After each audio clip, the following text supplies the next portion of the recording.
Hello, Ethan here. Welcome back to Movie Time. Today, I am going to explain an American comedy film called Blank Check. Sit back, relax, and enjoy the movie. In the opening scene, we are introduced to 11-year-old Preston Waters. He lives with his parents and two elder brothers who always trouble him. Recently, they have taken over a part of Preston's room to store a computer system for their small business. Preston's father, Fred, supports his older sons and urges the youngest one to compromise. Preston is mad because he always gets the short end of the stick.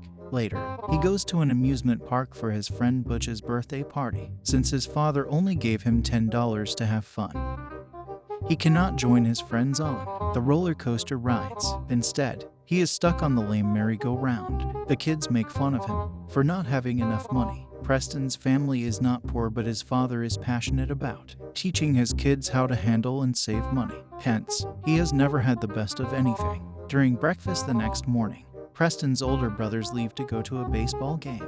He wants to join them, but he doesn't have money for the tickets. Fred explains to him that saving is important if he wants to have fun, but the kid argues he cannot save when he doesn't earn. His mother hands him an envelope that is an early birthday present from his grandmother. Inside is a blank check which Preston thinks is useless because it has no amount written on it. His father fills the check with $11 because he thinks it is an appropriate amount to be gifted to a kid. When Preston whines about it being too little, Fred claims that with proper interest the money can grow to $1 million in no time. Preston checks the theory on the internet and finds out his $11 will take at least 300,000 years to grow into 1 million. After looking at the number, he accepts the fact that he will not be a millionaire anytime soon. Still, he wishes to have his own house and a lot of money by tomorrow and goes to sleep. Quigley is a con artist who has just escaped from jail. On a rainy night, he goes to an abandoned building where he had hidden $1 million prior to his imprisonment. He plans to use the money to buy a new identity for himself. However, since the bills are marked consecutively, the FBI can track them back to him easily. He thinks of a plan and goes to meet the president of a bank named Biderman, who also used to be his partner in the money laundering business. Quigley wants him to exchange randomly marked bills in turn for the serially marked $1 million he has. This way the FBI wouldn't be suspicious even if they find out about his purchases. Biderman is reluctant because he doesn't want to get into the laundering business again, but Quigley threatens to kill his family if he doesn't help him. When Biderman obliges, he is told to hand the money to a man named Juice the next day. At the same time, Preston comes to the bank to cash in his $11 and open a bank account. He is received by a beautiful bank teller, Shay. She gently tells him that he needs to have a minimum deposit of $200. Preston promises to come back and when he earns that much and leaves. Outside, his friend Butch snatches the check and runs away. While trying to catch him, Preston ends up behind Quigley's car and his bicycle is crushed by it. Quigley is bound to pay for the bike, but before he can write an amount on the check, he sees a police car nearby. He hands the kid a blank check and drives away immediately. On reaching home, Fred scolds Preston because of his broken bicycle. He gets grounded for a week but doesn't tell his parents about the accident or the blank check. At night, he amounts the check to $1 million and writes a random name on it. The very next day, he goes to the bank to cash it. However, the bank teller thinks that he is joking and brings him to President Biderman, since the check has Quigley's signature on it. Biderman thinks that the kid is Juice, the middleman between him and Quigley. Preston thinks the idea is stupid and is about to walk away, but Biderman stops him. To the kid's surprise, he brings out bundles of money from the safe and fills his bag with them. While running away with the money, Preston bumps into the real Juice, but the man thinks he is a random kid and lets him go away. He meets Biderman and introduces himself as Quigley's henchman. Biderman soon realizes his blunder and runs outside to look for Preston, but by then, he is long gone. Since the money is illegal, they cannot ask the police for help. As soon as Preston reaches home, he looks for houses on sale in his neighborhood. He finds the one he is looking for and calls the realtor. Following that, he talks to her using the computer's robotic voice and buys the house for $300,000. When asked about his name, Preston looks at the computer and says, Macintosh. He is overjoyed to have finally gotten everything that he wants in life. When Quigley finds out that his money is missing, he fumes in anger. At first, he insists that it was Biderman's fault, but then he remembers the blank check he gave to the kid with the broken bicycle. The three of them decide to visit the general places where kids go to find the one who stole their money. In the meantime, Preston buys a limo for himself and asks the driver to pick him up from his house. He sneaks out through the window and meets the driver, Henry. Initially, Henry believes the kid is trying to play a prank on him, but on being handed the money, he apologizes and sits him in the vehicle. Preston says that the car belongs to McIntosh, a millionaire businessman. He claims to be an employee who works for McIntosh so no one would doubt his story. Henry doesn't question him and takes him to every mall in the town at his request. They buy clothes, TVs, toys, video games, and many more stuff to fill his new house. Preston also buys a bucket full of ice cream, something his parents would never allow him to do. He even gives Henry an expensive watch as a present for accompanying him to the malls. While returning home that night, he bumps into the bank teller, Shay. She remembers him as the $200 kid. Preston says that he has earned some money and is soon coming to meet her at the bank. After they go their separate ways, we see Shay secretly meeting a man and telling him everything about her workplace. It is revealed that she is a secret FBI agent who is on a mission to catch the money launderers working in the bank. The next morning, Fred is about to drive to work, but their driveway is blocked by several vehicles transferring toys,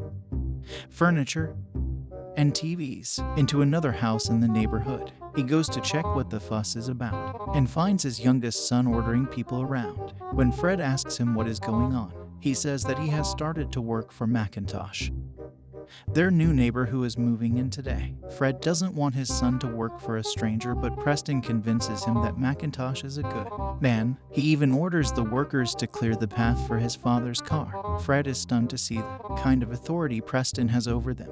When the house is finally done, it is a racetrack, several balloon houses, a built-in video game system, Preston's personal office, and a swimming pool with a slide that connects to his office. Meanwhile, Quigley, Biderman, and Juice go around amusement parks looking for the kid. Their only clue is a blurry picture taken by the surveillance camera in the bank.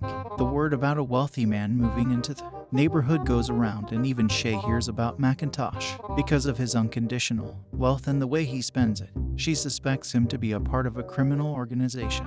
One day, she goes to meet him in the house and finds Preston instead. When asked about McIntosh, Preston says he is in a meeting and is on a tight schedule for the next month or so. Shay is about to leave when Preston asks her out on a professional date. She hesitates initially but agrees to go when he lies about being McIntosh's financial manager. Later, he asks the driver Henry for advice, since he has dated more women than him. According to Henry, women like chiseled men with money. They prepare for the date by exercising daily. With time, Henry becomes his best friend as they play, eat, and have fun together. Preston's family still thinks he is working for McIntosh. Still, Fred doesn't allow him to go out on a date at night. Preston slyly whispers that he was about to show Fred's work proposal to McIntosh, sensing that his son's relationship with a millionaire might help him.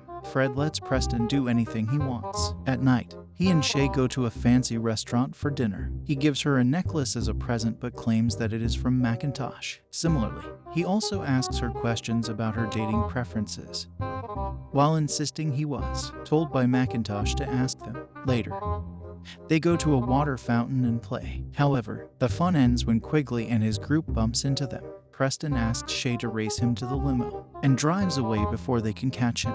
Before separating, he invites her to his and McIntosh's birthday party on the weekend.